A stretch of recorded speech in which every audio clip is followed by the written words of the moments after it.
He was inducted into the Art Directors Hall of Fame. You're starting to, I mean, I could just continue to read the accolades of this particular creative hero, but rather than doing that, maybe we just welcome him to the show. And Christoph Nieman, please. Really bad right now.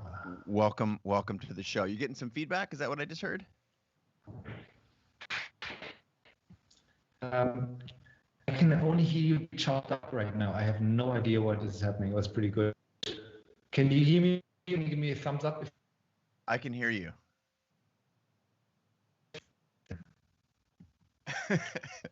This is the internet. Fine. There we go. I think you're back. This is the internet. Yeah. Now I'm back. Yeah, that seems better. Okay. Welcome to the show. I'm excited to be here. Thank you for having me. Oh man, when I shared this with you before we went live, that you've been on our list of people that we wanted to have on the show for some time, and your drawings and illustrations have inspired me, along with so many in the Creative Live audience, for a long time. And I am fascinated by your process, and that is where I want to spend some of our time to start off our conversation this morning. Before we get too deep there, though, give us just a little bit of background, where you're from, how you were initially interested in art and creativity, and then we'll talk about all of the work that you have put out in the world. But first, take us back to the start. Well, the start is that probably like most of us, I can't remember the time where I was essentially not doing what I'm doing today. You know, like drawing, thinking of images, looking at magazine, like any serious artist. You know, this is how you spend your childhood. And then, you know, always wanting to do something like that. And it wasn't necessarily illustration. It was just like, that's more where I ended up with. And then I studied graphic design. Not because I wanted to study graphic design, but because in Germany it was actually not able, it wasn't possible to study illustration. So I had to do the larger thing. And I'm so happy that happened because that meant I had to study photography, study typography, filmmaking. All these things were part of this caution. I wasn't necessarily that interested in that when I was studying, but in retrospect, this really informs what I'm doing today because it has gone beyond drawing. Nonetheless, when I was like in my fourth, fifth semester, I realized I was studying in Stuttgart, where I come from, southwestern Germany, fantastic school. But even though I felt that all the important work happens at the desk, I realized at some point there's something about the world out there that you have to expose yourself to. And I wanted to do an internship, and I happened to go to New York. I looked through my yearbooks, and I felt all the pieces that interested me. They were like from the Times, from the New Yorker, from the ad agencies in Madison Avenue. And so I applied for internships, first with Paul Davis, fantastic illustrator, designer, also part of the Pushpin group, and then in the year after that with Paula Scher at Pentagram. Oh, so yes. It's where I kind of got my first kind of taste of New York. I started doing some editorial illustration, and then I moved there after graduation, basically the week after I moved to New York. Spent 10 years doing almost exclusively editorial work, which I absolutely love and still love, but that was my lifeblood. And then in 2008, I moved to Berlin, still working for New York a lot, but just changing things up. And since then, I've been doing much more self-generated work. So doing essays, stories, series, still a lot for editorial, but it's not so much the assignment, it's not so much the written article, it's more my own impulse. Doing a lot of prints, museum shows, different things. And I felt I'm trying to change with the times, because I think that's probably like the biggest thing I learned is that even though in my head I have an idea of what I want to do, this is a communication profession. It's about what happens between the audience and me, and we all change. So the way we communicate has to change as well. And this is what drives me into the studio every day. Oh man. Well, what I heard was so much variety in both your background, the work that you have endeavored to put out. And speaking of variety, people all over the world thanking you for spending your time with us today. We've got New York, New Jersey, California, Kansas, Mumbai, India, Northampton, UK, more Southern California, another New York. Oh, the South Africa contingent just showed up. So to say that Awesome. you've inspired people from all over the world is not an understatement. I found it interesting that you mentioned studying graphic design not because you wanted to, but because it was all that was available. Was that a limitation of the school system? Was that a limitation, or were you always just interested in illustration and design was the closest thing to it? Or how did you were you aware that you were an illustrator and graphic design was just a way to get close to what you really wanted? Well, I have to be really precise. I didn't want to become an illustrator. I wanted to become a black and white illustrator. Wow. Because my youth was growing up with felt tip pens and I hated them because you could never really do proper, like flat color. And black and white, when you work with ink on paper, that's the only way you can do perfectly sexy black white shapes that looks like it was printed. So it was like I was really on a warpath with color because like this whole messy watercolor thing, markers, these magic markers where everything looks cloudy. I hated that. So if it would have been for me, I would have wanted to study ink, black and white illustration. So everything else was a compromise. No, but the study system in Germany, you study when you're a little later. So I was, I think, 21 or so. I had to do social services before. And then it's really 4 semesters of basic education, a lot of drawing, and then all the other things I mentioned. And then in your basically automatically do a master's. And then that master was in illustration, but the whole system was built on the idea that you have to do illustration on the foundation of graphic design. You get a graphic design degree, but this is something I wholeheartedly agree with, that when you work as an illustrator, especially today, you need to have a view from the entire context. I couldn't think of like doing illustration today without moving images. This is by now, I think that I guess when you're like in the middle of your career, you might get away with, but if you're a young illustrator and you don't have some moving imaging qualities in your portfolio, I think you're in trouble. Thinking in the context of typography, of graphic design is so vital. You don't have to do it professionally all the time, but I think you have to have an extremely firm sense of that. So in retrospect, I think that was the only way to study illustration, with that padding from all these different sides. Well, you've named so many of the folks that are just absolute icons in graphic design. Also, folks who are on Creative Live. You mentioned the folks at Pentagram, Michael Beirut, Paula Scher, both taught here at Creative Live. And if you're a designer, I would steer you toward some of those classes. Was that an early childhood dream to put yourself in the context, if you will, the folks who were leading the charge? And at what point did you move to the U.S.? You mentioned that the stuff that you liked was coming out of the New Yorker, the editorials, and a lot of the advertising on Madison Avenue, where folks like Michael Beirut and Paula Scher were leaders. At what point in your career did you see that and come to the U.S.? And was that an important move in your development to put yourself amongst the thriving global, I guess maybe the centerpiece of the work that you wanted to do? How important was that? It was hugely important, and I don't consider myself like an extremely adventurous person who I'm just going to go to a different country where I don't really speak the language, don't really have the kind of the cultural background. And first it was the internship, and so I do this internship. I find myself in New York on Paula's team, and then they always had lunch at Pentagram in a room, and all of a sudden you sit across from Michael friggin' Beirut, like for lunch, and hear him talking. And he's one of the wittiest, smartest. Like he's an incredible designer. He's also an incredible writer on top of which is kind of unfair. And I was like, this is real, because I didn't assume I would go there and have these interactions. It was more, I go to New York, but that you actually end up kind of having contact was mind-boggling. And there was this moment at the end of my studies where everybody in Stuttgart, it was kind of, you go to Berlin or Hamburg. That's where the big advertising agencies were, or Frankfurt or Berlin had the media. That was kind of like what you would do.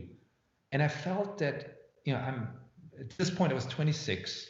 And there's this amazing thing when you're 26 where you kind of know what you're doing. You studied, so you have the basic craft, but your pain threshold is so incredibly high. Like it's just not when you're 40 or even 35. And I sensed that, and this is something I'm kind of proud of, that I sensed at the time that this is a unique chance where you can do something as insane as moving to New York. where, you know, of course, the whole apartment thing was a nightmare, the work permit, all these things. If I had to go through that stuff again today, I wouldn't make it. And this is something I've been telling students all over. It's like this kind of insane mix of chops and talent and craft and naivete. This is a magic mix. You have a time window of 5 years in your life where it doesn't matter how long you sleep. You can kind of have all this input. You can have the output. It doesn't matter like what happens around you. You can still function. And I think this is the one thing I'm really proud and happy with, that I took advantage of this window, because I know with 35 I couldn't have done that. And it's even like, it was expensive, of course, to do that, but it's not even a question of money. It's a mindset. That everybody has this, I think, a short window with, and I'm so happy that I took that advantage to just go out there, then spend, you know, like the 2 years struggling, kind of getting my assignments, but most importantly, really just dealing with life in New York, which is, you know, it is absolutely insane. And then kind of slowly kind of getting my footing after that. When Sunday Sketching came out, which is one of your several books, you've got like 4 or 5 and a couple children's books with, if you are a parent and you are watching this, it would be really, I have to advise checking out PETTING ZOO and CHOMP, a couple of kids apps that you created with Jon Huang.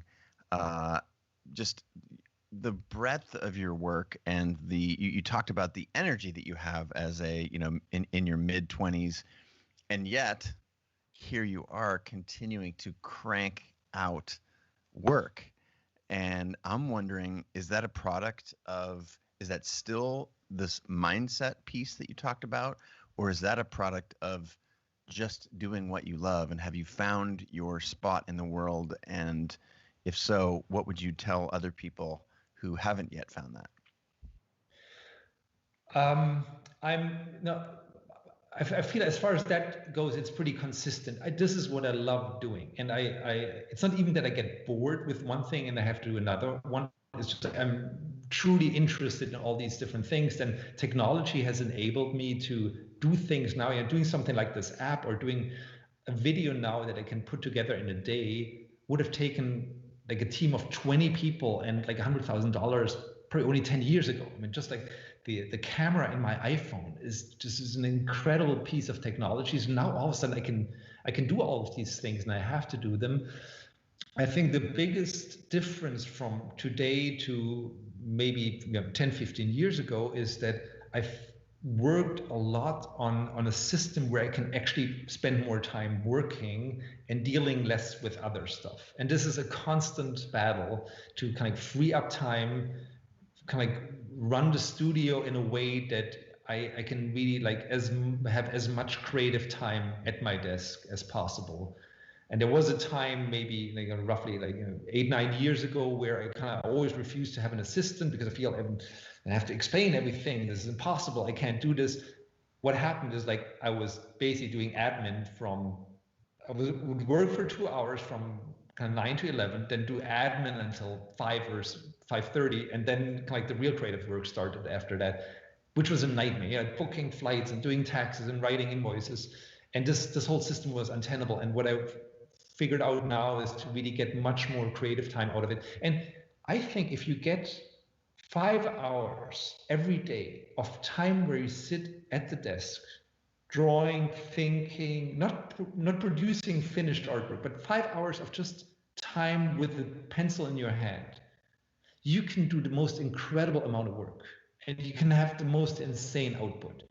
But it's actually I find it a huge challenge. It takes a lot of help. It takes a lot of, like, probably also a lot of privilege to get 5 hours. It sounds little, but it's really a lot. But once you have that and you do this, whatever, like 300 something days a year, that, yeah, you can get some stuff done. Yeah.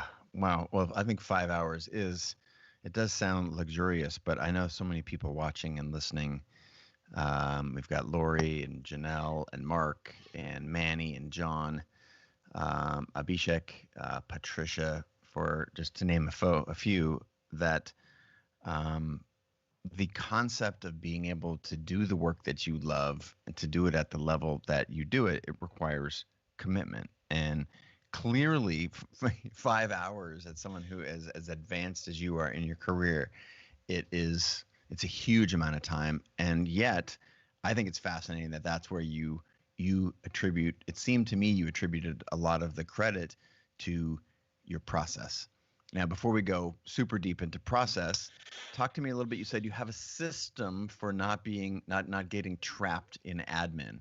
So I want to hear what that system is, and then I want to go to your your process, and in doing so, reference a bunch of things that you said in Sunday sketching. So, what is this magic system that you've got for not getting sucked into the admin? Is it just hiring people to do jobs that you don't like to do, or what's your solution? Well, a lot of it really had to do with getting to work with other people. And that was something I refused to. In retrospect, there was like the one thing where I really felt I didn't think this through properly, or probably my angle was too limited. I was, yeah, so many of us are one team, one person teams, and we do everything. And then you almost feel like you built this perfect machine where every finger is like on 5 levers. And if you, oh God, if somebody else has to kind of come in and I have to explain them how all this stuff works, the whole thing will just explode. And what I didn't think, and this was really, in retrospect, I can so clearly see what that thing was. I didn't think of like, what if I had somebody who would help me, that would allow me to do stuff?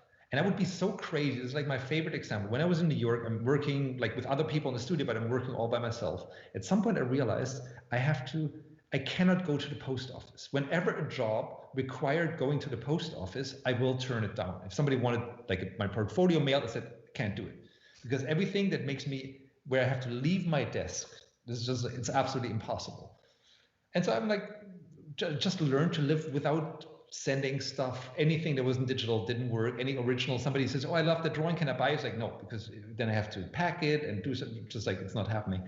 And all of a sudden I had people working with me and I realized, oh, the post office is an option again. I can start doing silk screens. I can communicate. I can send little cards to people. And all of a sudden, yeah, new possibilities arose.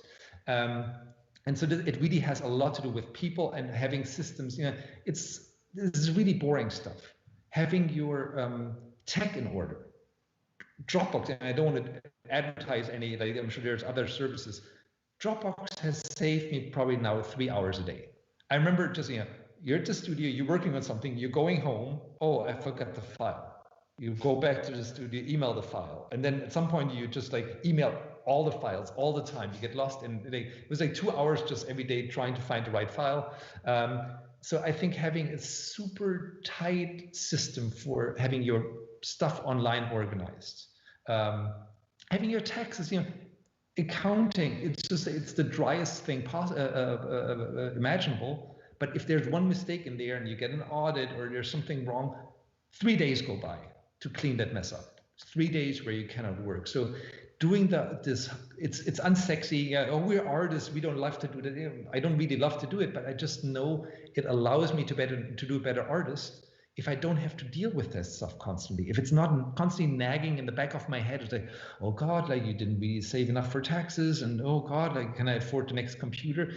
It is a privilege, but I think if you can afford to have a good system in place for all the boring stuff, it will allow your mind to focus on the stuff that we care about, which is the piece of paper in front of us. This is all that matters, and all the other stuff is a distraction. The only way you can get it away is to have it organized. I love you talk about it as a bit of a luxury, but this is a really consistent theme. You're very clear in how you're articulating it. Other guests, Brandon Stanton, who created the Humans of New York, which you may be familiar with. Oh yes, yeah, he's so protective of his time, and this idea that if you as an artist are able to, through financial means, through collaboration, or through other means, maximize the amount of time that you can spend doing your craft, or if you can keep that time free in order to explore, and as you talked about, putting pen to paper, that is the way to the most happiness and to the best work. So you've been an open advocate on process, which is sort of the tip of the spear we've just been talking about. And in Sunday sketching, there's a pull quote that says, "Relying on craft and routine is a lot less sexy than being an artistic genius, but it is an excellent strategy for not going insane." It's true. I mean, I think like the one way I try to approach everything is really try to compartmentalize, and also try to compartmentalize what I do every day. And when you're a professional designer, photographer, like doing motion graphics, everything, there is your day job, and your day job is to kind of create decent stuff that solves other people's problems. And the bar is doing what I like to call unembarrassing work. Somebody needs something, it needs to kind of, if you do a movie, it needs to not stop, it needs to have a beginning and an end, it needs to have full color. If I do an editorial illustration, I need to do something where they don't get bombarded with letters to the editor and say this is the most embarrassing thing ever. Whether that thing makes it into an annual or even into my portfolio has nothing to do with my assignment. This is not what people want from me. So I think the first thing I have to do is learn to reach that level of unembarrassing, no matter what, no matter how tired I am, no matter what day it is, no matter what the assignment is, no matter how the client behaves or misbehaves. This is something you have to have down cold. And this is something fortunately, that I think we can learn. This is just, like whether you're a photographer, I'm sure I can send you out now. You can rip off your headphones, run out and do a decent photo. Something you can print in a magazine and in a poster. And this is not because you're a genius, which you're also, but because you've done it for years and years. You just like have the craft. It's a little too dark. I'm going to do this. And this is the thing that lets you sleep at night. And then on top of that, we can say, okay, maybe, and this is a question of luck, like maybe one day you walk out and this magic thing happens. This bird flies by right at the right moment, lines up with the lamppost, and this is the stuff that then ends up in your portfolio, and everybody goes, "Oh, he's a genius." No, there was luck, but the luck was only possible on this foundation of doing it over and over and over again, and the beautiful thing of that is it relieves us of this pressure to have a magic moment, I think. Because this is too much. Like if you sit there and you feel I have to come up with something that will end up being the cover of my retrospective. This is something that I find absolutely suffocating. But I think this is kind of was for me for a long time, that was my default position. It's like, oh my God, people expect me to live up to my lucky moments, and this is terrible. And this will make it absolutely impossible to actually create something magic, I think.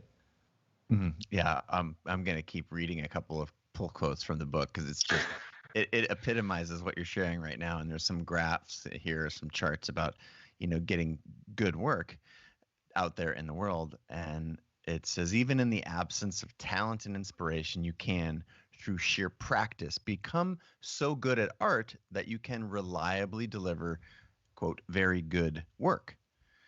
Now, great work, that's something else entirely. For great work, you also need a lot of skill and craft, but you need something else that you can't control. The next graph has a picture of the bar chart of craft with a cherry on top. And it says, once you've accepted this, your life actually becomes a lot easier. And if you're a client, remember, all you can ask from an artist is very good work. Great work is not actually planable. Do you stand by that? No, I stand by it. And I find this very challenging. Also because I changed my work. Some of the work that I do now, often on Instagram, they're really spontaneous sketches. And they're fun, and I know they work on this whole social media sphere. But actually, for a professional designer, these things are stupid. Because people come and they say, "Oh, I like that thing. Can I have 3 more of that?" And usually that's the deal. When I look at your portfolio and you show me a certain quality of whatever lighting, and I say, "Oh, can I hire you for a campaign?" And you go like, "Oh no, sorry, that was just a lucky shot. There's no way I cannot recreate this." this is not a professional attitude. Of course, it's flattering when people like it, but I think a portfolio it's a promise. And I think, especially when you're starting out, you have to be extremely careful about what you put in your portfolio, because people will ask you to do something like that. And this is a difference. For me, the difference between art and illustration is not so much a quality thing. It's more really a question of how much you can promise it. If I have a lucky moment, I can put it on the wall. I can sell a print of it and say like this, I did this, I'm proud of it. If you like it, it's great. But I can't recreate it. And we often have that anywhere at art school, it's likenesses. You draw a perfect likeness of somebody. You just catch the spirit of whatever, Tom Cruise. And it's just like, it's awesome. I'm going to put this in my portfolio. It's a perfect drawing. People will come to you and say like, oh, now do Samuel L. Jackson. And it's impossible. So I think it's important never to put your life.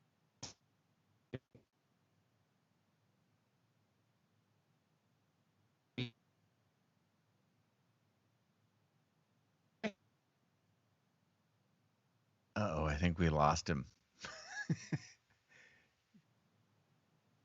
Christoph, you're frozen. If you can come back to life, please do. We're hanging on every word. While we're waiting for his connection to improve, I want to give a shout out to Renata. Oh, are you there? Are you back? Okay, yeah. I just turned off Wi-Fi on and off. The secret to life. Can you give me a thumbs up? Oh, very good.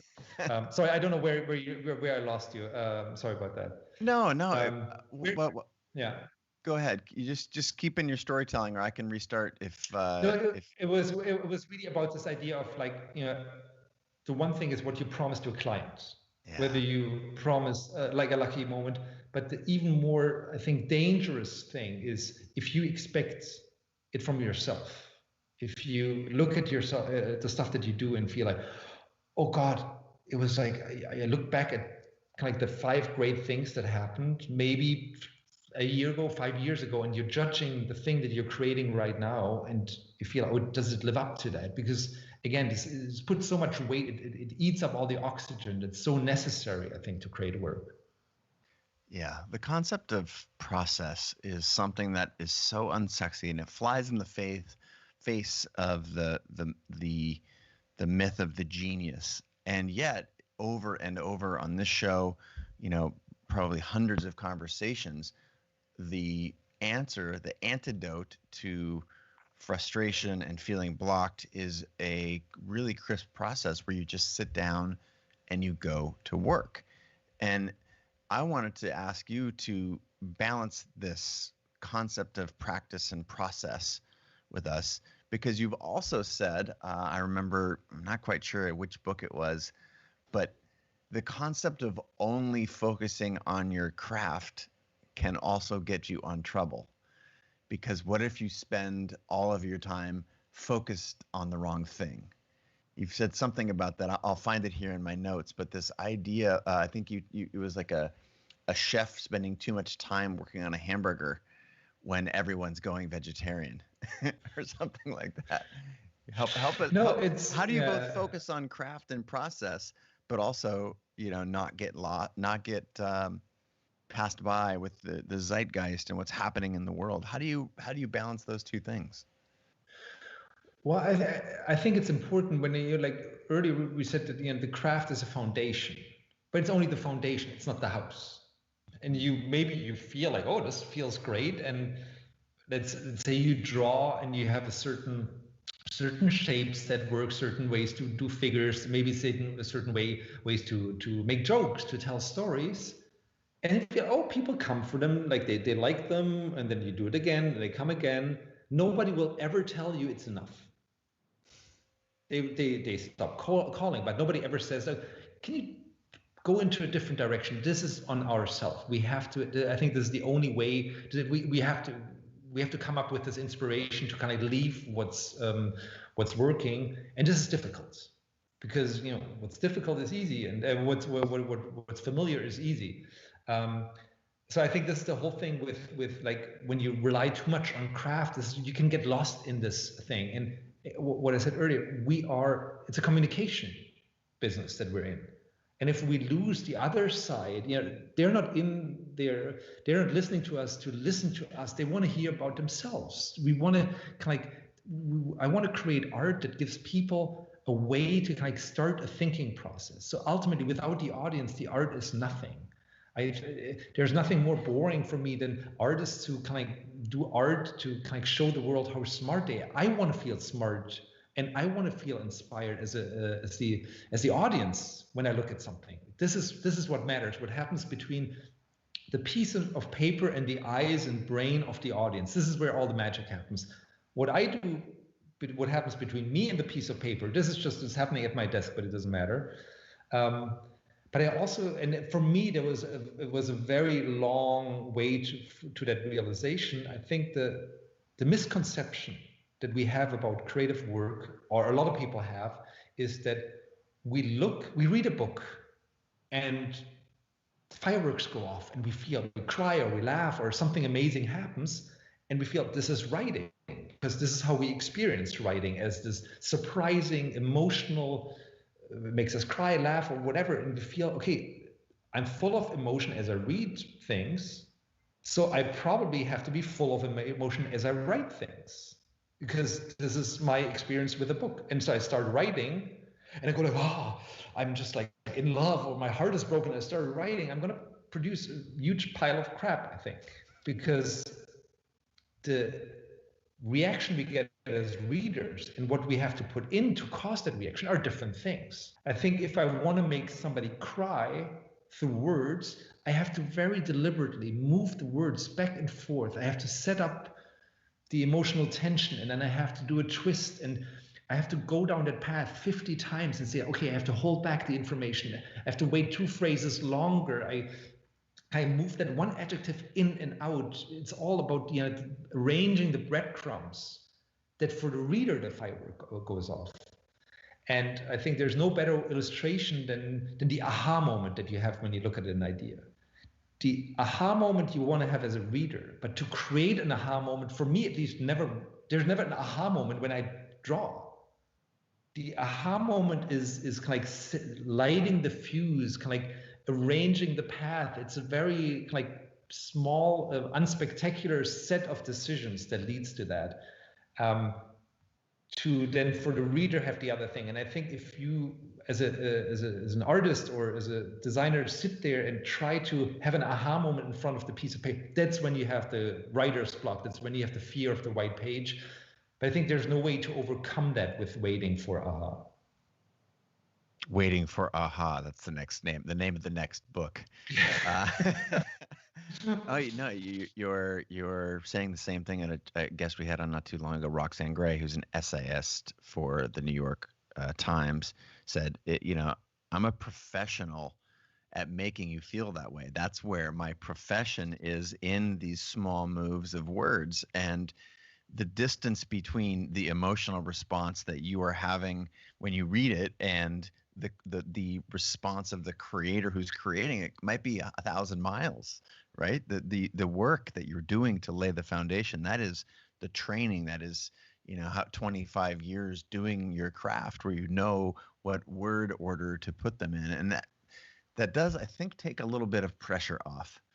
But I want to shift to a different kind of pressure.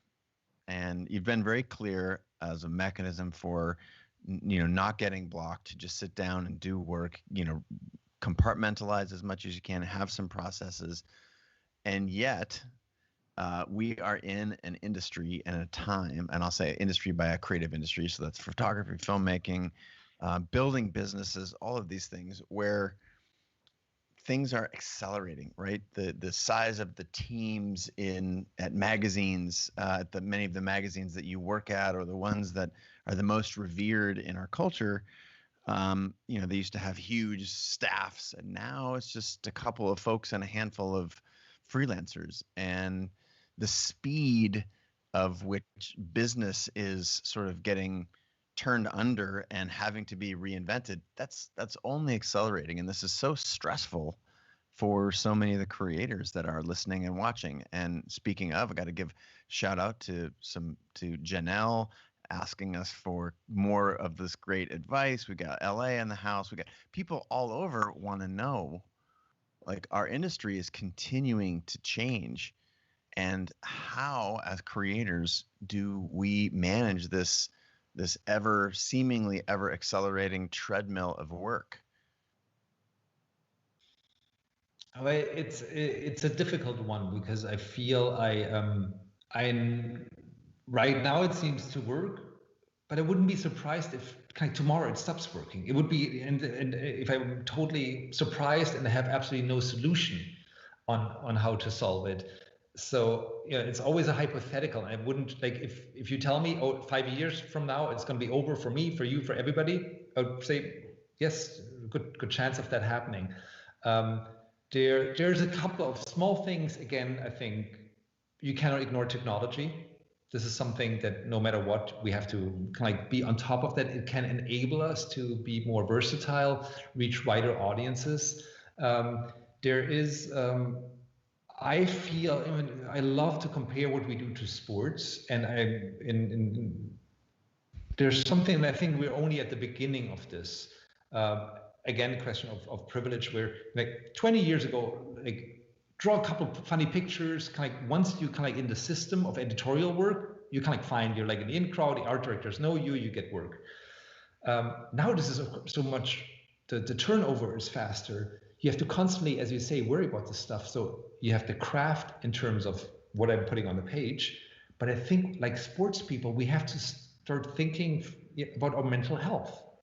How can we kind of have to just deal with this uncertainty and just still do work? And I think this, what I loved when I kind of came to New York, where just like, you have deadlines and you meet the deadlines, and then for at night you go out with your friends for beers and like for the other designers, and then you kind of talk about the stuff, and it kind of had this fantastic kind of hardcore, like, oh, we're in there and it's tough, but we love it, and it's also slightly abusive, but it's also kind of fun.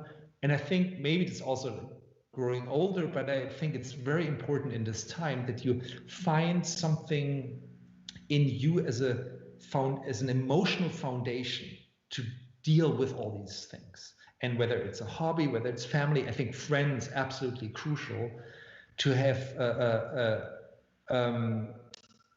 to kind of soften the blow of these things. This is not a luxury. This is not, oh, I'm too soft to work 14, 16 hours a day. I think this is an absolutely essential part of it.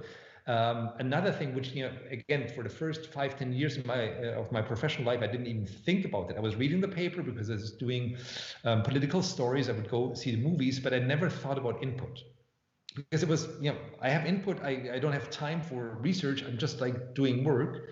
And I think with everything changing, reading up on art, like reading books, like having a sense of language, having a sense of what's happening in the visual world around us is absolutely crucial. And it's also, for me, crucial not to do it with like, oh, I have to get the latest color combinations for my next piece, but to just like be kind of emotionally prepared for changing, for how things are changing. And that's also what I meant earlier with like, when you rely on craft, when I'm just in my little bubble of my work, and the feedback loop is just between my drawing and myself, the world kind of like wanders off and doesn't touch me. This takes time, and it takes commitment to go into a gallery, to read a book. And it's not my first instinct to do that, because I'm so excited to work. I would love to work 14 hours a day, not look at anything else. Sometimes I have to force myself and say, like, kind of clean that brain, can I get new images in there, get away from that stuff. And I think that used to be a luxury, and now I would say it's a necessity. It's something that when you're a professional designer, you have to set time aside for that, because otherwise it will come back to haunt you. I'm enjoying just feeding you your own quotes after you've said something. If you don't mind, I'm going to keep that as an amazing quote right here. It says, "Right now I'm blissfully busy, but I'm aware the party can end very quickly. The only thing I can do to make sure my work is in demand is actually focus on doing good work. This is difficult in the best of circumstances, and it gets downright impossible when you have to simultaneously worry about money. So this is a little bit, it seems like you're referencing this idea of you have to find this balance between commitment to the work and sitting down in front of the paper and not being caught up in trying to create something of genius, but rather just creating, and also not living in a vacuum. Like that is a privileged environment that very few people get to operate in, and yet we've got this toxic image that's the world where all artists operate. I just don't know very many. Most of the ones that I know are paranoid about running out of money. They're worried about maybe not their next paycheck, but their next feature film or their next, something. So again, how do we keep from, what's the balance here? How do you find the balance between giving yourself room to create and not living in a bubble? Is that the tension is this the new struggle for artists, or has this always been the case? Well, I think to a degree it's always been the case. I think we're much more aware of it now. And at some point it's about personality. I know some people who can operate with like the most insane stuff going on in the background. I know I have to be in emotionally an absolutely blissful place, otherwise I can't work. If I have some fight with somebody, if somebody is angry at me, it shuts down all my work. I'm incapable of focusing on the page. If there's some kind of nasty stuff. So the moment I smell trouble, I back off. But this is my personality. Other people can't work like that. That's probably, I couldn't be in like the film business where you're like a certain amount of kind of like back and forth and a little, hard-nosed discussion is an essential part of the job. I'm just not built for that. But I think I think it's important to be aware of where your limitations are. And with the financial thing is always difficult. And so there's kind of like two ends. The one is like people who are so independently rich and successful that they don't have to think about it. Then you're fine. You can kind of like go kind of like create murals in some cave and be happy. Then there's the other part, which of course encapsulates a lot of us, is who just really have to worry paycheck to paycheck. That's the case. You can't move things around. You just have to kind of pay for school. And what I find really freaky, like the whole medical, the health insurance thing in the States is something that I find unfathomable, especially for freelancers. This is a true tragedy that this is something that constantly looms over all the freelancers. I mean, this, I think, would make life so much better if that threat was just not there. It's the number one cause for bankruptcy in the United States. Yes. Medical. Yeah, and vice versa. It's like the moment you're bankrupt, also you lose your health insurance, and so I think it's so terrible. But so I think the only thing we can really talk about is the middle thing. Let's say you somehow make enough money that you have a little room to breathe. What I think is so important is to see money as an enabler to buy a new computer, to maybe even hire somebody, but also to give you breathing room. And for me, the greatest disasters that I heard from friends and colleagues where like careers ended, it was usually not the great, like a terrible disease or some other tragedy. It was usually overhead. People went ahead and started hiring, starting to move in a huge office space and said, I'm going to do it big. And some people have done it extremely successfully. But these are the only times where I heard that great careers have nosedived, was when people overextended them on monthly expenses. And if I have to take a loan of $5,000 to kind of get a new camera or computer, I might be able to deal with that. But if I have $5,000 month after month after month, after half a year, this is a hole that's impossible to climb out of. And so I'm extremely wary of that stuff. And I try to kind of, as much as possible, and again, this is very personal, but have something that just says this doomsday moment is always 3 months away. So I feel for the next 5 hours, I can focus on my drawing. And once a week or once a month, I'll have to check and really see, like, is it just, am I really in a good spot or not? But I think keeping that kind of that scary moment a few months out, this will allow you to every day kind of go into a place of uninterrupted creative work where the whole the financial worry doesn't seep in. I think if you can do that, this is the most essential luxury, like better than the fastest computer and the greatest cameras. If you can afford this level of mental freedom that just like 3 months of expenses in the bank can give you, this is the best the best equipment you should shoot for, I think, as a freelancer. Yeah, there's nothing quite as valuable as peace of mind. Yeah. You know, and that the space to create. I want to shift our attention to, you know, you've spoken about technology quite a bit here in our conversation about how you should organize it, make it useful to you, things like Dropbox, and a little bit tactical. But I want to go to the concept of technology, and that is the ability you shared. You know, if you're just now tuning in, well, I'm sad that you've missed our discussion, but I'm here with Christoph Nieman, and you know, the amazing illustrator behind so many things from the New Yorker, National Geographic, New York Times Magazine. And for those who do pay attention to you on social media, it looks like you do a lot of, you said earlier just a moment ago about sketches and just lightweight sort of tests that you continue to put out in the world. And so it seems like you simultaneously use this as a vehicle for testing, and you're very active there. And yet, you know, I've heard you speak before in other places that you can't actually judge the merit of work based on the number of likes, because these algorithms, they do such a fantastic job of messing with our own brain as a function of, you know, that is by design. So, you know, as so many other things, this is a little bit paradoxical.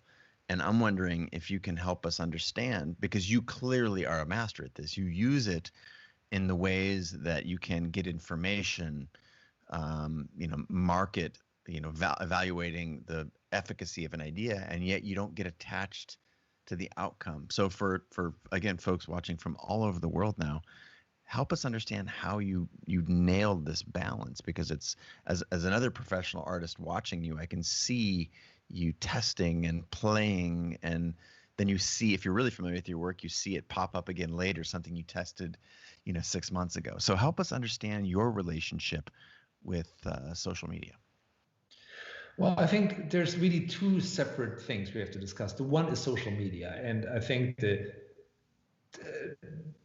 let's talk about the bad stuff of social media first. So the most terrible thing really is, I think, that we have an algorithm. First of all, we have the design aspect. Instagram is beautiful, but Instagram is tiny, and Instagram also, I scroll through my feed, so I probably have like a 1/10 of a second to stop and say, oh, there's something happening here.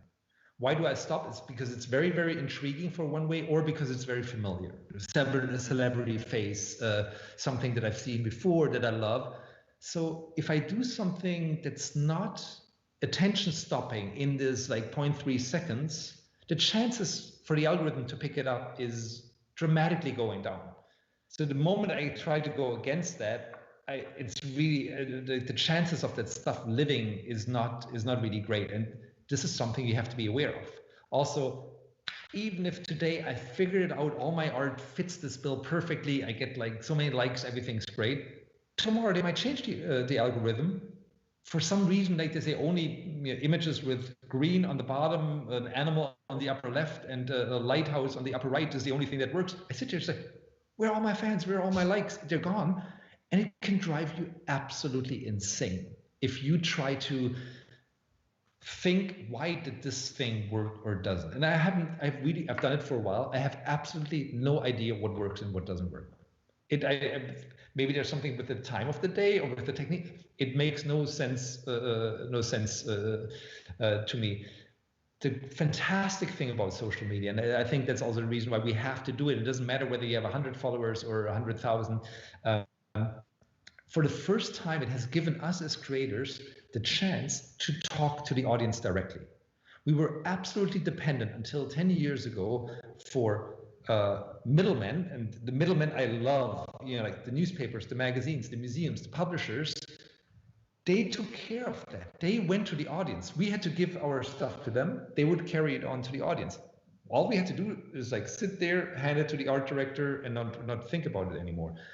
Now we have the chance to actually go directly to the audience. And there was always the frustration. I'm sure you know that you give them 5 options. They go for number 4. And no, number 1, that's the good one. Why don't you get it? Now we can take number 1 and say, here, audience, decide for yourself. And this I love. This part of talking directly to the audience is absolutely amazing. The audience is so much smarter than most editors would give them credit for, especially when it comes to visuals. I mean, this has been for me the single biggest revelation of social media, is that people get stuff on such a subtle level. But ultimately, and this is something where I think it changes all the time, and it's ultimately for our work, it doesn't matter that much because we're in the same boat as everybody who does music or sells a product. You have to spend some time with it. I think there's no science for that. The more interesting question for me is technology at large. So the technology of creating stuff. And this really is the question that I turn on my computer. Why? Why don't I take a brush and a jar of ink? Like, what happens at the computer? And for me, the simplest way to say, like, when do I try to use the computer is that when it solves a problem I had before I turned on the computer. And so as an example, like as I mentioned earlier, as a kid, you draw a house, you want the roof to be red. You try all the felt tip markers and watercolors, it's always like uneven. And I remember the first time taking Photoshop, I draw the roof, fill, and it's like 100 magenta, 100 yellow, perfect.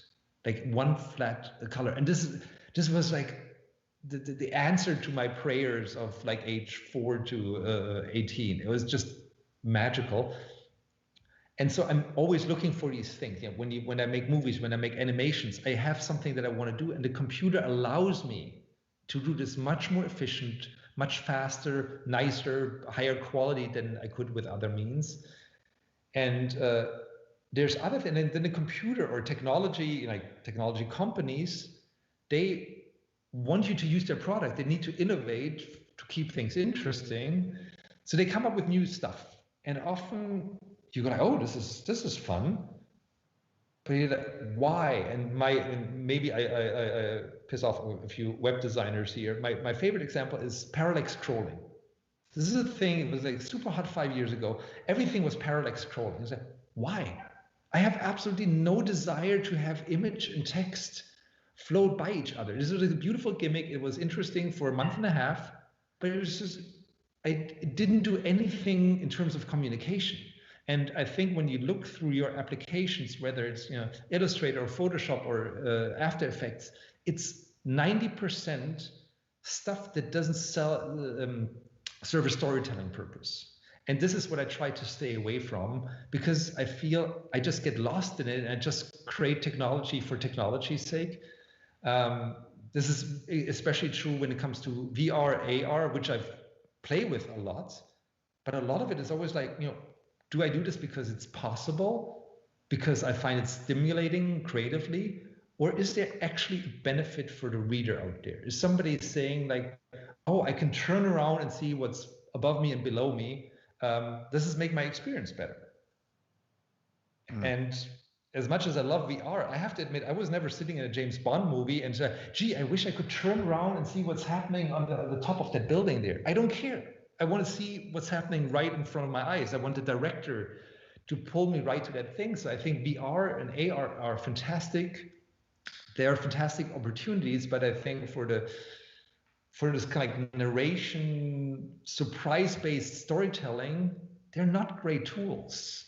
And I think we're drawn to them because they're new and they're sexy. But I think it's very important for us to be very critical of all the shiny new things in front of us.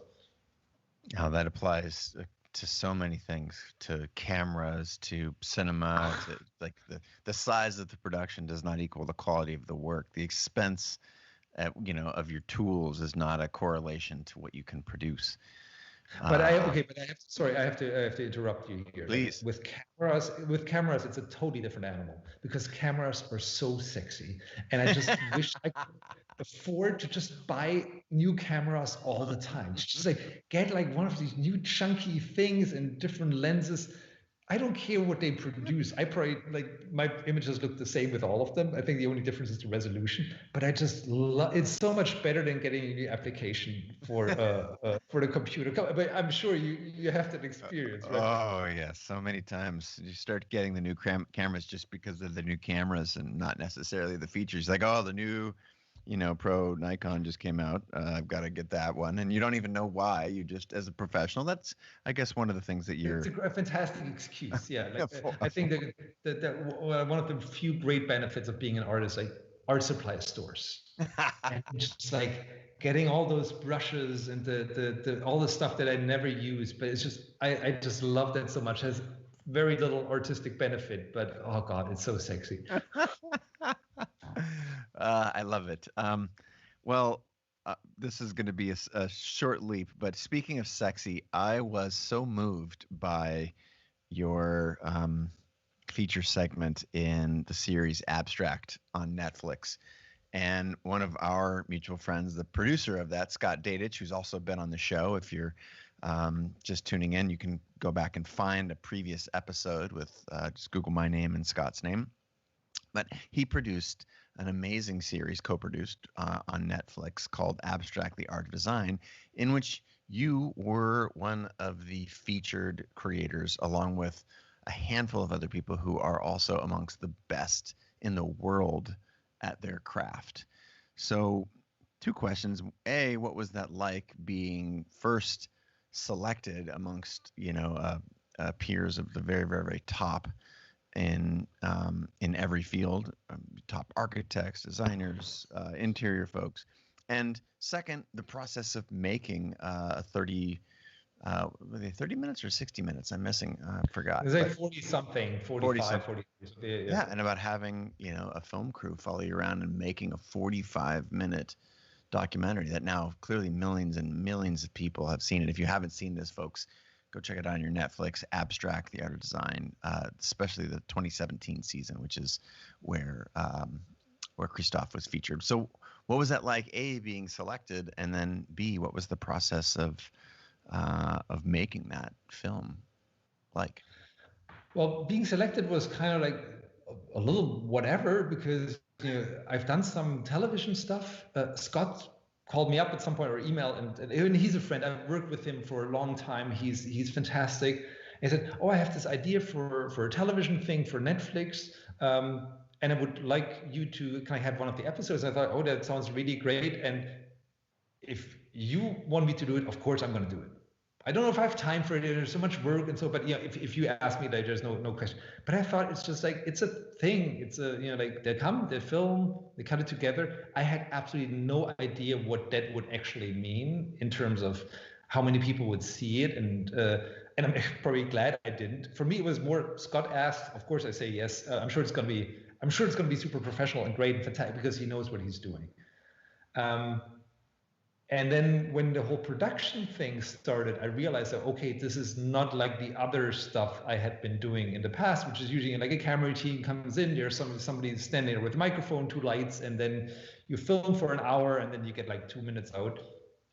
It's like, first of all, there was the director, Morgan Neville, who's like, he and Scott, they were like, for me, the main go-to people. And so Morgan started with being on the phone with me for probably 10 hours. We had like 5 sessions at 2 hours where we just talked, like the two of us just talking about the process. And this informed the whole story that we would then later do. And this is something I never experienced. Usually people come in, they have their question, I say my things. And this whole, like if you've seen the series, it's a little bit about the conflict between what he wants me to do and what I don't feel comfortable doing, because I think it has nothing to do with the art. How is it about the artist or the art? What does the viewer want to see? So this kind of conflict becomes a little bit of the thread that goes through the thing. So that part was really interesting to see it, like that level of storytelling from Scott and Morgan's side, that I just hadn't anticipated. And then the second thing was just the production value, which was something, again, I've never seen. They came to the studio, built these gigantic daylight, this daylight screen that's bigger than my studio, beaming in from the outside, kind of creating daylight from 6 in the morning to 10 at night. Then there's this one shot in the series where it was in February, it was crazy cold, and they want to have this shot where I sit at my desk, and then there's a hard cut, and I sit outside in the park drawing. And then I think it's called the Ballhaus shot, right, where the camera moves around a standing target. So they had built these kind of camera train tracks, a circle of probably 30 feet in a park a mile from here. I think they spent a day just building the set up my desk with pencils, phone, drawing pads, everything, for a shot that's in the series, probably 10 seconds, 15 seconds. It looks absolutely gorgeous, but just seeing that amount of love to detail, to storytelling in a production was just absolutely wild. And when I saw it, it was just like, wow, that actually looks really cool. And like the cameras they used, the DP was fantastic, and the whole filmmaking crew. This was something where just say, of course, your heart as a creator just jumps when you see that this level of professionalism, this level of craft and technique was just wild. But that goes through the entire series. When you look at all the different ones, there are sometimes different directors. Just this level of technical brilliance is something that I think is alone worth watching. Yes. Separate but related question came in from Instagram Live from Gaines Sham 7415. How do you construct a portfolio outside of college if you want to get good work? What clearly you have a life of creative work that allowed Scott to say, I want to feature you, Christoph, in my film. But for someone like this particular person who's writing in, how do you know the status of your work if you want to get somewhere? What is the process of constructing your portfolio? I think there's of course no one way. There's one thing that I think works as a like an advice you can follow, or in the abstract or in the concrete, and it is, let's say you want to do editorial illustration or illustration in general. If you would kind of go around the stuff you see online, magazines, newspapers, and you cut out 20 things, 20 pieces of work where you think, this is fantastic, I would have loved to be on the cover of Time, do a spread in New Yorker, do this ad for Coca-Cola. Just like collect these things and say, like, I would have loved to do these 20 things. And then you go through your best work, lucky shot or not, and say, which of my pieces could live up to that? If I was an art director, it doesn't have to be the same, it doesn't have to be stylistically the same, but if I saw my drawing instead of that drawing, would I go like, oh yeah, of course, it's a cover for the New Yorker. Just like, it has the same quality. And I think there's probably no way that immediately you will have this quality, but then say that, okay, after a year, I'm going to produce work and see if I can fill 10 or 12 or 15 of these spots with my own work. And ideally, you want to have 25 pieces where you see, like, look, if they would have come to me, I would have given them this, and it would have been great. And for this one, I would have given them that. And with all of these pieces, and I think that's in the next level, this is stuff that was not lucky. This is stuff that I have the solid craft to reproduce under pressure. And this is the threshold. This is the stuff that you go out with. And it's not about say, oh, I love Myra Kalman, it needs to look like her. It's more like my work would have to be in the same place, and I would feel like I would be proud if that was there instead of my hero's work. I would say, like, call my grandma and say, look, I did this, and feel I wasn't lucky that they gave me this. The quality of the work justified this. And I think this is like this way, if you kind of have 20 pieces like that, then you have a portfolio. Amazing. Amazing. Last question, and this is around a saying that I've got, which is, it's impossible to stand out and fit in at the same time. And we like to fit in to be accepted. We're social animals. And yet for our work to make its way in the world, to to catch that eye when you're scrolling, or to get the heart or mind of an art director captured, it has to stand out. And so how do we reconcile this dichotomy? Again, how do we both stay with the times, but also, again referencing Sunday Sketches, you talk a lot about not being intimidated by trends and just pursuing your vision relentlessly with what you call unfazed determinism. To me, this is a huge piece for people, because we want to fit in and we want to stand out at the same time. How do you think about that, and how do you manage your time between sticking to your guns and abiding by your inner true vision, and also not being completely irrelevant? Well, I think there's a very simple solution. You have to do both. You have to spend your entire day doing crazy artistic work, and then you somehow have to magically go back to 7 o'clock in the morning and do the entire day again and do very focused craft-based work. No, I think the only solution is just doing a lot of work. And I think maybe that's the one talent that you need to have, is to have this exuberance to do stuff, like not counting the hours, keep on working like when the day is over, because I think there's no shortcut for that. And maybe some people are lucky and they just like have the perfect radar, kind of go in the right direction, just don't care what people say. I don't have that. I don't know actually anybody who has that. Everybody just like does a lot of stuff, and you do 10 and you hope that one maybe sticks. And I think this work ethic will create work relations, which a career is not made by an outlier. I can make one drawing and it goes on Instagram and gets like a gazillion likes and maybe gets me 1 million followers tomorrow. This changes nothing. Yes, the next one I will always get like a certain. If the work I do after that is boring, like my career is over. So I think the consistency is really what makes what creates your career.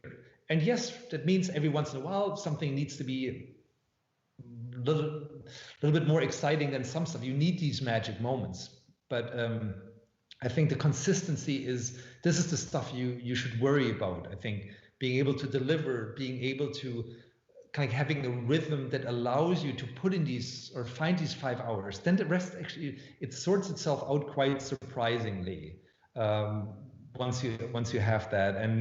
And that will then create work relations. People will start trusting you, and they call you not because of your Instagram post from last night, but because they know they worked with you before. They know you can deliver, you can make their life easier. And this is, I think, 90% of what we do is we have or like what gets me and you the next job is people can sleep at night because they call us.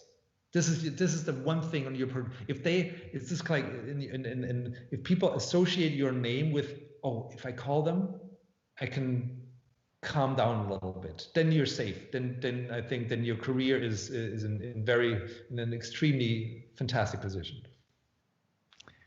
Well spoken right there. You heard it from the one and only Christoph Nieman. And if you've just tuned in, unlucky for you, we're signing off, but this will be continually replayed and it drop again on audio here on the Chase Jarvis Live Show at the Creative Live. Christoph, thank you so much for spending an hour with us today. Your work is at the top of the Illustrator pinnacle around the planet. So inspiring. And I just want to thank you for taking your time to inspire all of us. We've got, again, people tuning in, New Zealand, South Africa, just saw Florida in the mix. Thank you so much for being here today. And if you needed to direct people, or if I asked you rather to direct people to your coordinates on the internet, where are some places where we would go to find more about you or more of your work, in addition to what I've mentioned, the series Abstract on Netflix? Where else would you steer folks?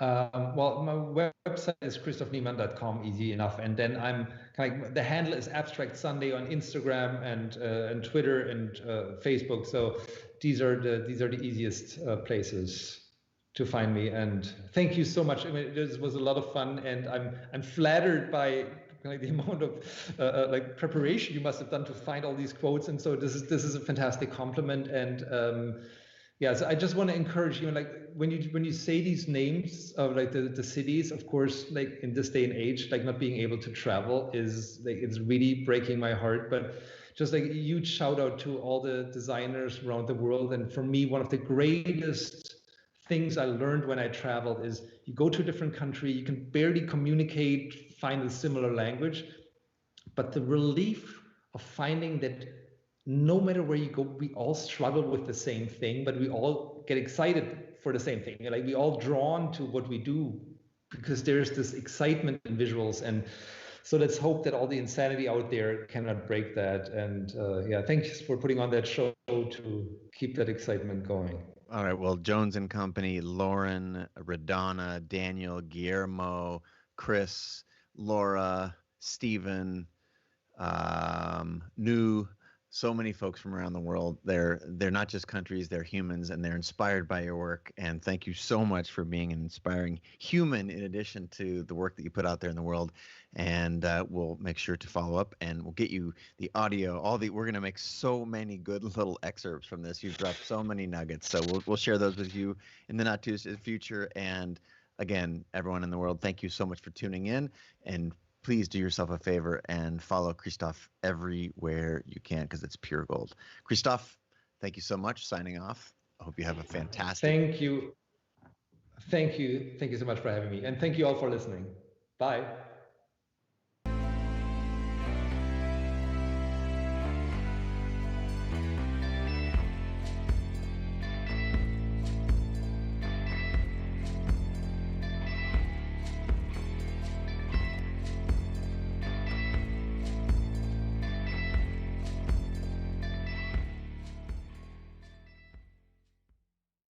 Hey guys, what's up? It's Chase Jarvis, founder and CEO of Creative Live. You all know that we have more than 2,000 classes and more than 10,000 hours of learning, inspirational,